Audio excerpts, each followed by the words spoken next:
François Montier-Livre. On reprend notre cycle atelier d'écriture hebdo.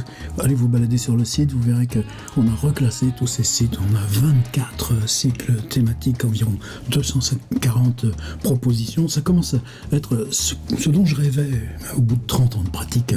Une sorte de grande fresque, mais triée par points d'intensité, et ces points d'intensité qu'on puisse les reprendre. Travailler sur personnage, travailler sur lieu, travailler sur image, photographie. Donc je pense qu'on va travailler maintenant un petit peu différemment, surtout après ce grand cycle été là, qu'on a appelé justement anthologie, parce qu'on allait piocher ici et là dans la fresque, et que ce sera peut-être une nouvelle manière de travailler. Essayer de cartographier, de fabriquer un territoire des outils d'écriture. Et ça n'empêche pas que quand une thématique surgit, eh bien, on se la prenne là, hop là, des deux points. C'est ce qui s'est passé. J'avais voulu reprendre ce cycle qu'on avait appelé Recherche sur la nouvelle. On a fait deux boucles, deux ensembles sur des thématiques. Une thématique liée au livre, une autre liée au personnage. Et dans l'idée d'une troisième piste, j'avais voulu partir sur une idée moi, qui me concerne là maintenant depuis longtemps, cette question-là de notre responsabilité. Évidemment, on est tous là, qu'on le veuille ou non, immergés dans cette responsabilité éthique, là, dans le contexte d'Anthropocène, ce qui se passe là, autour de nous, et comment va le monde, et qu'est-ce qu'on peut faire, et ce lien entre la responsabilité individuelle et la responsabilité collective. Vous voyez, c'est pas se dire, oh là là, on va écrire sur comme elle était belle, notre planète. C'est beaucoup plus compliqué que ça. J'étais parti avec ce magnifique petit livre. Annie Dillard a fait deux petits livres d'essais en vivant, en écrivant sur ces lieux d'écriture. Et puis celui-ci, Apprendre à parler à une pierre. Quel titre ? C'est le titre d'une des nouvelles à l'intérieur de ce livre. Et il y en a une autre qui est extrêmement simple, qui est sur le silence. Se retrouver dans un lieu de silence, dans une campagne, à l'arrière d'une ferme. Et comment ce silence peut se révéler pour tout un monde. Et deuxième point, j'avais pris cette écriture très singulière de Gaël Obiegli, qui a publié l'an dernier j'allais dire un petit livre. Excusez-moi, c'est juste le format. En faisant son running du matin dans Paris, elle découvre là une sorte de carton, de cajou laissé par terre. Même pas, c'est du vrac laissé par terre. Un petit tas d'ordures. Et elle va se débrouiller, aller chez la fleuriste à côté, justement, demander un carton pour tout emballer. Et elle va ramener ça chez elle. Elle va en faire l'inventaire. Et à partir de cette toute petite, cette donne extrêmement limitée, vient une réflexion qui s'organise, justement, sur conserver, jeter, consommer. Et on est en plein dedans. Et à ce moment-là, je me suis aperçu, plus on arrivait à ce moment où allait commencer l'atelier d'été, que ouvrir cette trappe, ça pouvait nous emmener beaucoup plus loin. On avait le devoir d'aller plus loin, pas de traiter ça à la légère. Et donc, c'est venu comme ça la décision, se dire, eh bien, ce sera le cycle de rentrée. Ce qui fait que là, à la fois, aujourd'hui, on a ces deux propositions qui sont là, Annie Dillard et Gaël Obiegli. Vous avez les consignes, vous avez les vidéos, vous avez les extraits à télécharger, comme on le fait d'ordinaire, mais on va se servir de ce thème pour aller à la rencontre de textes que moi peut-être même, c'est pas que je ne les connaissais pas, c'est que on les lit autrement, et on les lit non pas dans une sorte de devoir, de morale et tout ça, mais se dire, et si on saute en dehors là, simplement de ce qui a conditionné l'histoire de la littérature comme expression du jeu humain, ou expression tout simplement circonscrite par l'humain, récepteur et émetteur, et parlant du monde qu'il construit, ou de ce qu'il ne connaît pas dans le monde qu'il énonce, parce que c'est lui qui l'énonce. Et si on saute en dehors, là, peut-être que les livres, on les lit autrement. Tenez, par exemple, là, ce sera probablement la semaine prochaine, Claire Dutray, Vivre en arsenic. ou Joyce Sorman qui parle de ce petit texte de Georges Perec sur l'inhabitable et qui en dresse là aussi un livre. Alors est-ce que c'est la question d'aller se mettre, j'allais dire, à la remorque ou bien sûr pas du pastiche ou à la façon de, comme le faisait Marcel Proust? Non, c'est dire comment, par exemple, pour Claire Dutray ou Joyce Sorman, la forme s'est imposée par la marche ou l'engagement même qui sont pris par rapport à ce qui est le thème du livre, ce qui était déjà le cas avec le Sans valeur de Gaël Obiegli. Et je crois que j'ai aussi une sorte de travers, de tic et tout ça. Plus ça me paraît comme ça, tremblant, ou quelque chose que je ne maîtrise pas, je me dis, allez doucement, procéder par petites étapes. C'est-à-dire, tout d'un coup, on se dit, voilà, tu as toutes ces questions qui émergent, et puis toi, tu vas juste nous parler d'un jardin. Oui, mais commençons par le jardin. Faisons du jardin un monde. Et c'est un monde qui est socialisé, c'est un monde qui est historicisé, et c'est un monde qui contient, évidemment, aussi surgissement qui est jamais maîtrisable. Eh bien, apprenons à le travailler comme ça. C'est un jardin grand comme un petit timbre-poste. Oh, on peut trouver un peu plus, mais il y en a des tout petits.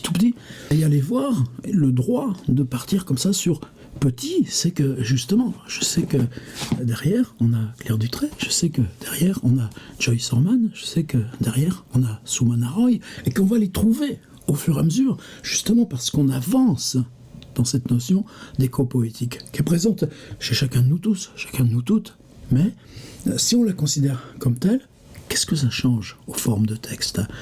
Et point de départ aussi qui est revenu, alors tous ceux qui travaillent sur Tiers Livre sont familiers d'une autrice qui s'appelle Françoise Renaud. Françoise vivait pas si loin de Montpellier, assez longtemps, et très impliquée dans l'association des auteurs là, de Languedoc, Occitanie, je ne sais plus comment ça s'appelle, mais il y a quelques mois, elle décide de quitter le 34 pour s'installer dans la Creuse.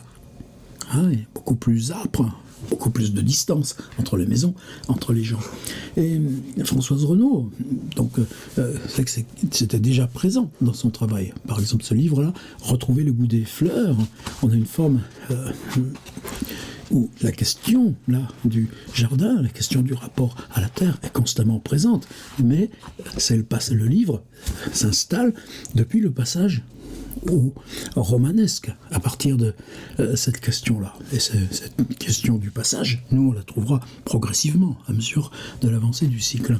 Mais quand elle déménage en Creuse, qu'est-ce qu'elle fait, Françoise Renaud? Direction ordinateur. On est sur son site, françoiserenaud.com. Je vous mets évidemment le lien. Dans ce site, françoiserenaud.com, partons directement de la page d'accueil, Françoise Renaud, écriture, tout ce qui concerne son activité, ses lectures, une exposition partagée avec une peintre, une parution, un récit qui nous mène jusqu'au plateau de Djembélé, etc. Les rendez-vous publics, c'est un site d'écrivain. Dans ce site d'écrivain, alors ça c'est présence, il y a un blog. Et vous voyez, ça aussi, comme ces questions, c'est celles qu'on partage en permanence sur ces questions de Patreon. L'association, là, de l'incrément récurrent, le blog, l'outil, l'atelier de recherche, d'invention, par rapport aux choses qui sont contact et presse et biographie, etc. Et bien sûr, publication, où vous allez retrouver justement ce goût des fleurs. Blog Terrain Fragile. Et dans ce blog Terrain Fragile, alors évidemment, là aussi, photographie, suivre le blog, texte, on peut évidemment comme... bon, mais là, on déborde de l'atelier, mais ça aussi, qu'est-ce que c'est important aujourd'hui par rapport à cette espèce de verticalité des algorithmes des réseaux, de dire, ah, ça m'intéresse, eh ben, je vais m'abonner là au blog pour recevoir les nouvelles, parce que par mail, ben non, c'est pas invasif, et c'est elle qui décide du contenu. Et dans ce blog, derniers articles, on trouve des catégories. Tiens donc, petit tour au potager, lire la suite. C'est-à-dire que maintenant, là, ce travail, là, les fruits à cueillir, oui, mais les plantes odorantes, oui, mais les formes, oui, mais les questions de température, etc. J'entre pas dans... On va y entrer, mais avec Jean-Christophe Bailly.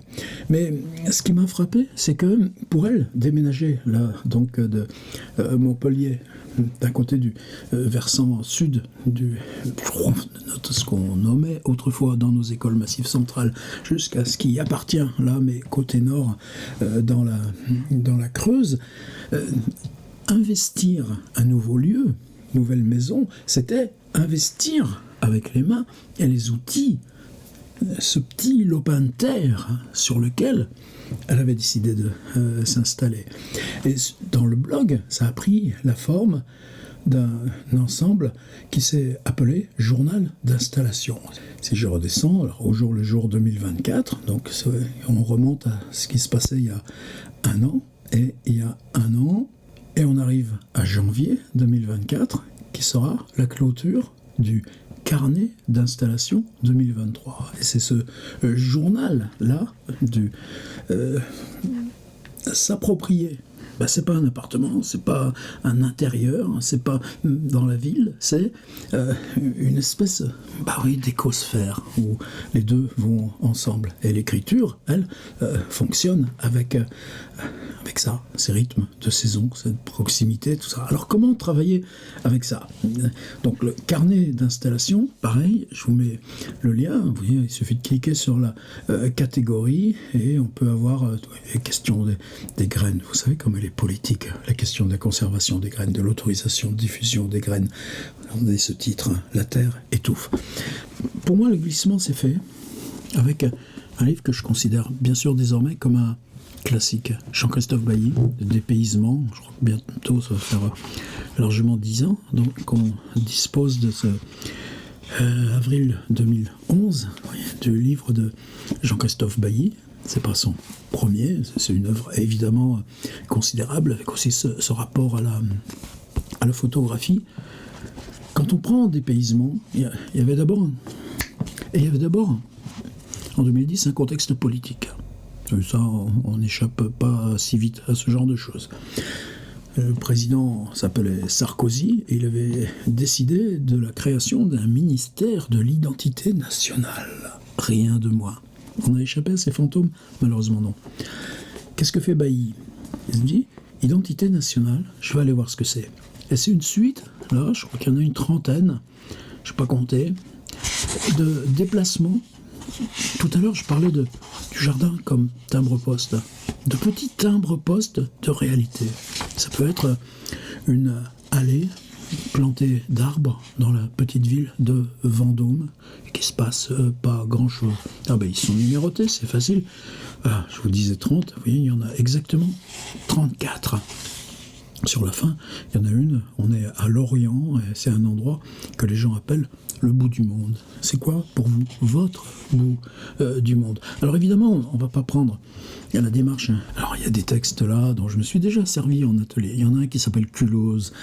Il faudrait dire culot, je ne sais pas, moi je suis de l'Ouest. Mais on a tous, en tout cas moi j'ai souvent fait le trajet Lyon-Genève.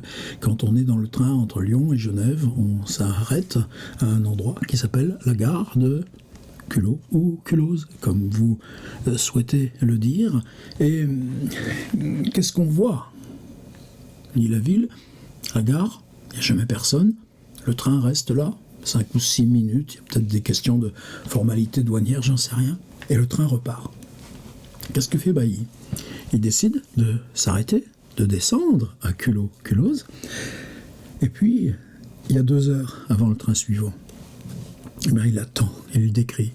Georges Perec, petite tentative, tentative d'épuisement d'un lieu parisien. Eh bien, là, ce que tu vas épuiser, c'est quoi? Il y a une passerelle piétonne au-dessus des voies. Eh bien, il va monter sur la passerelle. Et tout d'un coup, ces 2 heures, il y a des gens qui passent, il n'y a pas de conversation, mais il y a des descriptions, il y a des signes. Et ça, là, pour moi, c'est reprendre une réalité tellement archétype. On reconnaît tout de suite une réalité, on peut la dire vide, je ne sais pas, mais en faire un monde d'écriture qui repose l'ensemble de ces problèmes. politiques, écologiques, sociaux, eh bien, ça, ce sera le dépaysement. Voyage en France, au pluriel. Alors, il y a un complément, toujours pour rester dans la présentation du livre. Jean-Christophe Bailly, pendant pas mal d'années, a été prof dans une école nationale du paysage. L'école nationale du paysage de Blois. Il y en a une à Versailles, et celle de Versailles doit être jumelée avec celle de Marseille, si je ne me trompe pas. Enfin, il y en a deux. C'est un rôle, j'allais dire, pour ces deux écoles, ces questions-là, je dirais qu'elles deviennent, là, dans une intersection encore plus sismique qu'elles pouvaient l'être. Et à ce titre, École nationale supérieure du paysage, eh bien, Jean-Christophe faisait la même chose, moi, dans l'école d'art de Cergy, suit des mémoires. Les étudiants font des mémoires à partir d'expériences de terrain. C'est normal, école du paysage. Ils viennent de toute la France. Eh ben, leurs mémoires, ce sera des réalités qui sont partout sur les territoires de France. En tant que prof, suivant ces mémoires, Bailly se déplace et va lui-même explorer. Tu vois, à Charleville, Rimbaud habitait avec sa mère et sa sœur. Le frère était déjà parti. Une maison qui s'appelait Roche. Qu'est-ce qu'il y a ? Il y a un carrefour. Ça a été bombardé dans la guerre 14-18. Ce qui fait que la ferme des Rimbaud, qui était là, à Roche, il n'y a plus rien. Ah si, il y a un pan de mur. Le petit pan de mur jaune de Marcel Proust. Un pan de mur qui fait 3-4 mètres de long, 2 mètres de haut, là, au carrefour. Eh bien, venir à ce carrefour de Roche et s'occuper du mur, peut-être que le lien avec la littérature, avec Rimbaud, avec la guerre de 70, avec la guerre de 14, avec cette mort des campagnes par rapport aux villes et ces morts des petites villes par rapport aux grandes, ben peut-être que ça va renaître. On ne cherche pas ni à prouver, ni à le faire renaître de force. On fait confiance à la langue. Et si la langue dit avec précision, ouais, regardez Courbet. Vous savez, dans Courbet, il y a évidemment c'est Ornans, et puis il y a cette rivière, la Loue, et Courbet, combien de fois dans sa vie il a peint cette résurgence, c'est-à-dire aller vers la source. C'est pas une source, c'est une résurgence. Mais ce point précis de l'eau qui jaillit de la terre, pour Courbet, ça a une force symbolique. Eh ben, Jean-Christophe Bailly, il y va. Et il y a un passage, donc, un des 34 chapitres, c'est le 7, et je vous l'ai mis évidemment à télécharger si vous n'avez pas dépaysement chez vous, dont le titre déjà est magnifique. Léger jardin, à peine. Retour ordi, on va voir comment ça marche. Jean-Christophe Bailly, Le dépaysement, voyage en France. Du même auteur. Point, puisque ça c'est la version de poche que j'ai en numérique. Et Table des matières qui vient là au début, merci. Avec évidemment, vous voyez là, culot, culose dont j'ai parlé. Et, la France commence à Gentilly, Portugal. Vous savez que le peintre Monori était l'oncle de Jean-Christophe Bailly. Il habitait, son atelier, c'était à Cachan, à quelques kilomètres là, dans la banlieue sud. Et bien, en sortant d'un repas avec le vieil oncle Monori, Jean-Christophe Bailly décide de revenir à pied à Paris, au lieu de prendre le RER. Donc il suit à pied la voie du RER. Et quand il arrive au périphérique, il y a une toute petite zone, là, comme ça, dans un coude, et on se retrouve au Portugal. Voilà, ça, c'est les écritures, là, de Bailly dans Le dépaysement. Ce dont je parlais tout à l'heure, à Lorient, le bout du monde est une rue. Il y a un chapitre important aussi sur la question des frontières. Les lieux, là, qui sont transformés par le fait qu'ils sont une frontière. Je me rappelle de Gilles Van Zepflen, il y a 5-6 ans, qui s'était lancé dans un film, parce que c'est sa région natale, et ce gars qui est entre film et écriture, il avait décidé de suivre à pied, avec sa caméra. Eh bien, vous savez, cette zone qui a été si longtemps allemande, de 1870 jusqu'à 14-18, la frontière s'établit là où elle est à peu près maintenant, mais cette frontière qui était celle de l'Allemagne et de la France, elle est où? Elle est en pleine campagne, elle est au bout d'un parking de supermarché, elle traverse un champ juste là, à la limite entre le champ et la forêt. Et si vous la suivez, qu'est-ce que vous apprenez? Je m'éloigne? Non, vous allez voir. Maintenant, on y arrive à nos jardins. Jean-Christophe Bailly, Le dépaysement, chapitre 7. Quel est l'étudiant qui l'a emmené? Je pense aussi que c'est un petit peu secondaire, mais pour moi, quand un jour Jean-Christophe nous racontait ça, je pense que pour moi, c'est pas...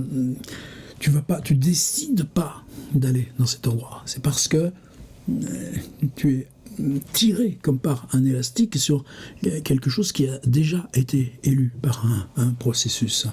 Léger jardin, virgule, à peine. Pierre noire et détrempée, remblais luisant, feuilles mortes, faubourg d'industrie effiloché, abandonné sous les hautes cheminées d'où rien ne s'échappe. Comment devrait-on dire?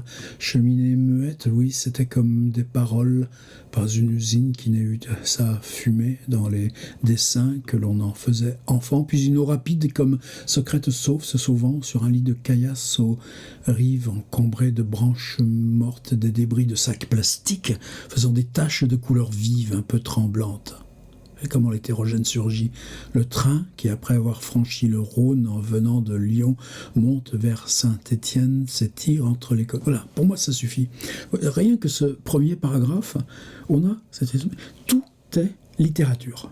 Tout est langage qui absorbe la vision, absorbe les cinétiques, les déplacements, et nomme, y compris l'hétérogène.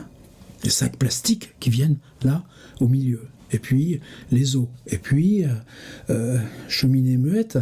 Oui, tout d'un coup, c'est la traversée du temps. Les usines, autrefois, elles vivaient. Et la plupart d'entre nous, on l'a pris aussi, ce petit trajet entre Lyon et Saint-Étienne, ou qu'on le fasse en voiture par Gisors, c'est pareil. Et prenez le deuxième paragraphe, là, on est plus dans quelque chose qui serait de l'exposition. Oui, mais les casernes, maintenant abandonnées, voilà, c'est comme partout ou presque, on ne peut faire que passer, qu'effleurer. Prenez ces mots, passer, effleurer. Si immense que ça puisse être la levée des souvenirs, si immense que puisse être, et elle est, la levée des souvenirs probables, tenez, prenez cette expression, chose de rien mise bout à bout pour former un monde. Avec ça, vous ne faites pas un texte? Vous me voyez venir. Et il y est, tout à la fin du paragraphe, tout d'un coup, là, chose de rien mise bout à bout pour former un monde. Et tout d'un coup, voilà, le détail le plus précis, le temps arrêté, l'instantané sur cette figure. Homme qui bêche dans son jardin, enfant rentrant de l'école, vieille femme descendant du train, adolescent bruyant qui monte. Et ça existe. Et le mot jardin, il est là. Il est pourquoi là? Parce qu'ensuite, on apprend qu'en fait, on est à Saint-Étienne, il y a une description générale de la ville. On nous parle aussi du musée de la mine. Je l'ai visité. J'ai même fait une lecture. Là, cette page, disons que pour nous, c'est une mise en situation, une approche, et puis tout d'un coup, ici, il y a la rupture. Et peut-être que Jean-Christophe Bailly, c'est avec ça qu'il va nous aider à travailler. Prenez, par exemple, l'incipit. Mais avant tout, ou mais avant tout sans doute. Et si vous écrivez, mais avant tout sans doute, et puis même que vous ajoutiez, comme il le fait, mais avant tout sans doute les jardins. Au moment où vous écrivez jardin, vous avez déjà écrit tout ça, ces vieilles astuces d'atelier d'écriture, mais avant tout sans doute les jardins, il n'y a plus qu'à continuer. Tu ne sais pas encore comment continuer? Eh bien, tu répètes le mot jardin. Mais avant tout, sans doute, les jardins, virgule, les jardins ouvriers qui, à Saint-Étienne, sont plus nombreux que partout ailleurs. Et si je regarde les autres incipits, vous voyez, c'est pas un texte long, puisqu'il y a 34 chapitres. Il est relativement long, d'ailleurs, par rapport à la moyenne de ceux du livre. Et ce thème des jardins n'est que partiel. Mais regardez, par exemple, à commencer par... Rien que c'est... Car il faut le dire, et... Voilà. Prenez simplement les chevilles de Jean-Christophe Bailly. Dans tous les cas, virgule, vous trouverez. Ici, rien ne doit... Cheville. Et si on continue, celle-ci, moi, qui m'émerveille, enfin, en tout cas, dans l'usage qu'on peut en faire, à commencer par... Et puis, une dernière, car il faut le dire, servez-vous de ce que vous voulez. Mais quand on cannibalise comme ça nos auteurs, je pense que c'est ça qu'on cannibalise d'abord. C'est le vocabulaire de la forme. Alors, qu'est-ce qu'il nous raconte ? Il nous parle des jardins de Saint-Étienne, 3200 parcelles à peu près, réparties un peu comme ailleurs. Alors, est-ce que c'est quelque chose de social et d'historicisé ? Oui, c'est à la fin du 19e siècle, la Seconde Guerre mondiale. Est-ce que c'est simplement des choses qui sont de contexte ? Non, puisque il y a une fédération des associations ouvriers et familiaux de la Loire, d'inspiration laïque. Ça dépendait aussi de la mine, le puits Couriot. Historiquement, eh bien, il y a un père Volpette qui a été un des initiateurs de ces jardins. Eh bien, on les appelle encore jardins Volpette. Les jardiniers des parcelles Volpette semblent être plus libres. Les jardiniers des parcelles Volpette semblant être plus libres de les laisser dériver vers le bricolage, sinon la friche. Et là, ce bricolage et cette friche, eh bien, là, Bailly vient pas dans le détail de ça. Mais nous, ce détail, on va le reconnaître. Il en parle, ouais. À commencer par une terre à retourner, celle des abords de Saint-Étienne, très noire, comme si la vérité de la mine l'avait imprégnée par-dessous, cette terre retenue par paliers successifs dans les zones pentues. La verticale, l'horizontale, et puis avec des moyens de fortune, tôles ondulées. Vous plantez 2 piquets, une tôle ondulée en travers, eh bien vous avez votre petite terrasse. Et les terrasses, c'est un art du jardin qui était déjà présent à Babylone. Avec des moyens de fortune, tôles ondulées, couvercles de métal, tambours de lessiveuse formant des lignes de parallèles un peu bombées. Vous savez, comme on voit aussi dans les montagnes, ces vieilles baignoires d'autrefois qui servent reconverties pour donner à boire aux vaches, parfois au bord de la rupture. Et là, ce texte aussi, là, ce paragraphe, comme celui du paragraphe initial, vous voyez, ne vous laissez pas absorber par la longueur, mais la pierre noire et détrempée, remblai luisante, etc. Là, on a le rythme et la langue. Et ce rythme et cette langue, on va le retrouver ici, précisément, dans le paragraphe qui commence, d'ailleurs, comme par hasard, il a supprimé la majuscule. C'est le seul paragraphe dans lequel Bailly a supprimé la majuscule. A commencé par, et là, cet inventaire, y compris les petits bouts de tôle ondulée, les tuteurs, etc., selon les saisons, les talents, les patiences, procession de choux montés en bordure, suites argentées de cardons enveloppés pour l'hiver, salade, etc., tirant sur la friche, avec une cabane qui donne de la gîte. Mais on a tous vu ça. Tonalité de vert pâle et de brun, ouais, on en parle, des couleurs, griffé parfois d'éclats rouges orangés venant des fleurs lorsque c'est la saison, différentes sortes de courges, et grâce à la pointe d'une petite tonnelle de préférence un peu fatiguée, on a tous vu comme du train. En général, il y a des vieux sièges plastiques là, qui sont là, qui attendent, qui passent tout l'hiver dehors, une table et un banc avec souvent, je ne sais pourquoi, un morceau de miroir cassé installé près de la porte, lieu où accueillir le soir quelques amis avec qui boire un verre. Et ça suffit. Alors cette question des jardins, là le texte de Bailly, pour moi, le premier paragraphe, et ce paragraphe a commencé par, ça nous donne la langue, ça nous donne le mécanisme. Maintenant, si on n'a rien qu'un souvenir de jardin, ça par contre c'est pas difficile, mais on va être 40, on va être 50 à écrire. Et donc de toute façon, même si on a chacun qu'un jardin à dire, on va avoir 40 ou 50 textes qui les multiplient, qui les démultiplient. Et c'est ça qui va nous donner à réfléchir. C'est ça la magie de l'atelier d'écriture. C'est parce qu'on passe au pluriel, dans la forte acception du mot pluriel. Alors, si je cherche, moi, parce que je n'aime pas trop faire là, quand je suis dans mes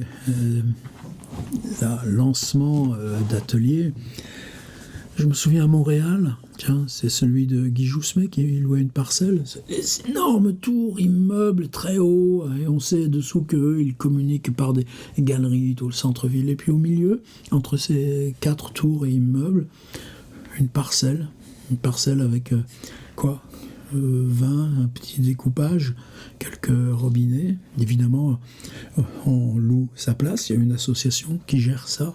Et puis, dans ces 20 parcelles, est-ce qu'il y a une manière unique de cultiver? Non, chacun refabrique un monde.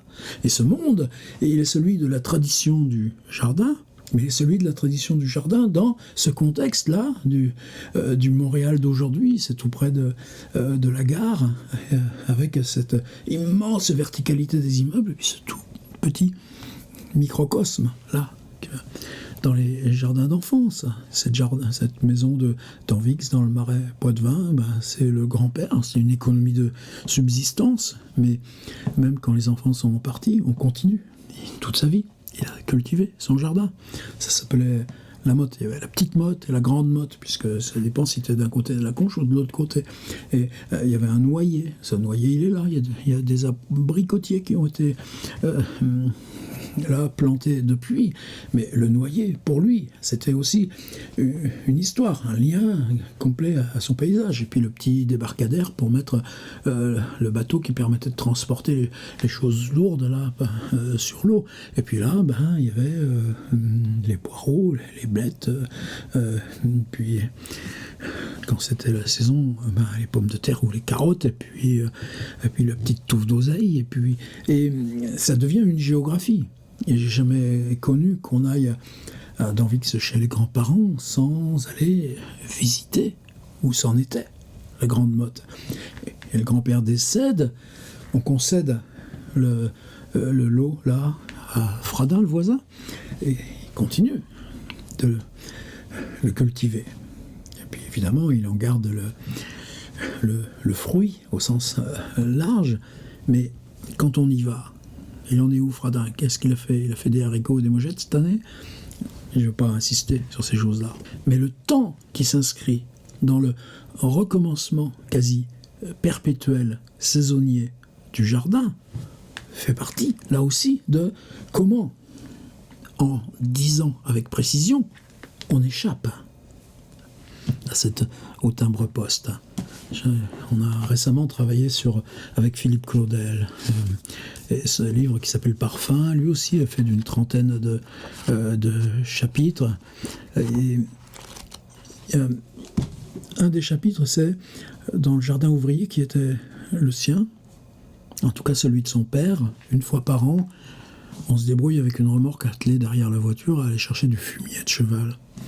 Et on pose le fumier de cheval dans le jardin une fois par an. Mais quand le père est mort, l'odeur qu'on peut sentir comme ça, au hasard, des balades du fumier de cheval, ramène tout d'un coup le père, il s'agit de maïs, le silence, et finalement ce qu'on ne se disait pas de fils à père et réciproquement. Alors des jardins, prenez par exemple ici, moi j'habite, je vous parle là, dans le bord d'agglomération d'un ensemble qui s'appelle centré sur la ville de Tours. En diagonale de l'autre côté, c'est la gare de Saint-Pierre-des-Corps. Pas mal d'entre nous, d'entre vous, forcément, y passent. C'est un nœud ferroviaire entre Nantes-Orléans et Paris-Bordeaux, donc c'est à l'écart de la ville. Et parce que c'était les compagnies privées aussi à l'écart, la compagnie d'Orléans, et puis que c'était un gros nœud, évidemment, de marchandises. Oui, mais c'est aussi le lieu des bombardements de la guerre. C'est l'enclave entre la Loire et le Cher, et puis les barrières métalliques pour que les inondations restent là chez les ouvriers et ne viennent pas sur le centre-ville. Et puis c'est les ateliers où on refait les essieux des trains de la région Île-de-France. Le père d'Yves Bonnefoy travaillait là, il en parle dans l'Écharpe rouge par exemple, un livre magnifique. Donc tout de suite, là, une réalité devient immensément complexe, alors simplement que on va dire, les jardins ouvriers à Saint-Pierre-des-Corps, c'était ceux des ouvriers de ce qui est maintenant la SNCF, mais qui ne l'est que depuis les nationalisations de 1947.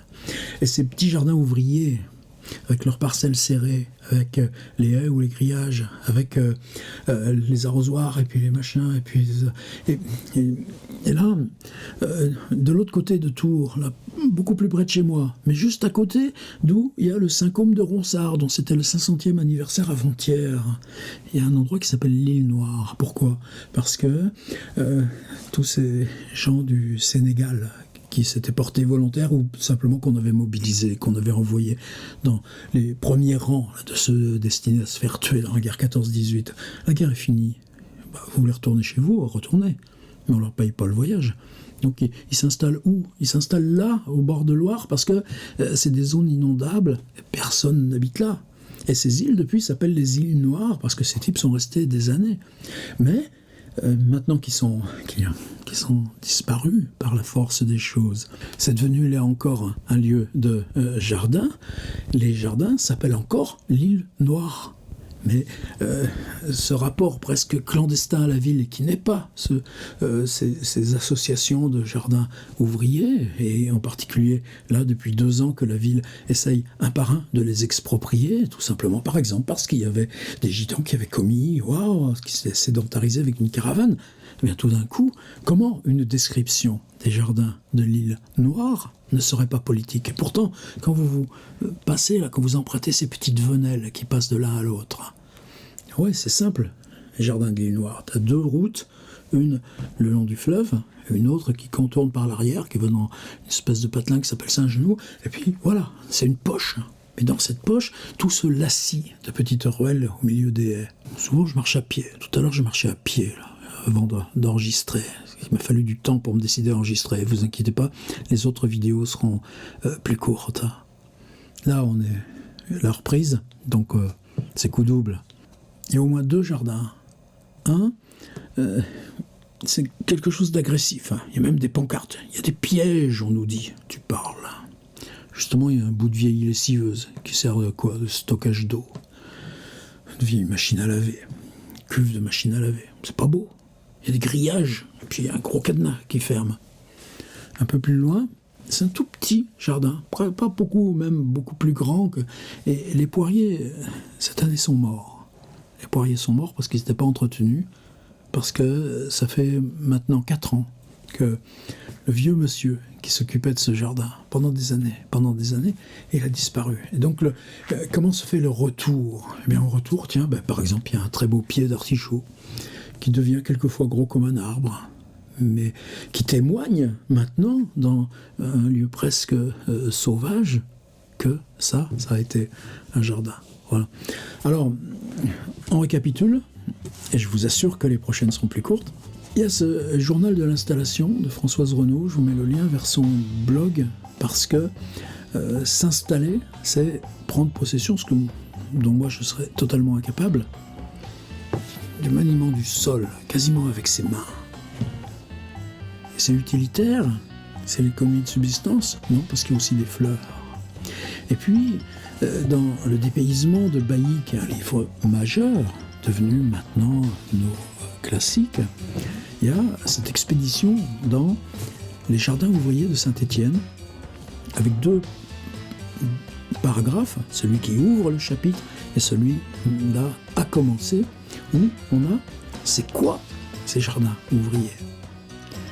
Et avec ça, comment vous rejoignez avec vos propres souvenirs ? Oh, il y en a qui vont me dire, tu sais, moi, les jardins... Non, c'est pas possible. Y compris parce que en pleine ville aussi, il y en a. Et regardez à Paris, il y a ces associations là dans la petit bout de terre autour des arbres. Et si on plantait des herbes, des simples, si on fait venir quelques fleurs. Donc il n'y a pas de disjonction entre la ville et la campagne et tout ça. Et c'est pas midi à 14h, on est dans un cycle, on a d'autres rendez-vous, un rendez-vous par semaine, ça va se succéder pendant plusieurs semaines. Donc là, on part tout doucement, tout simple, mais on part sur un mot, le mot jardin. À vous.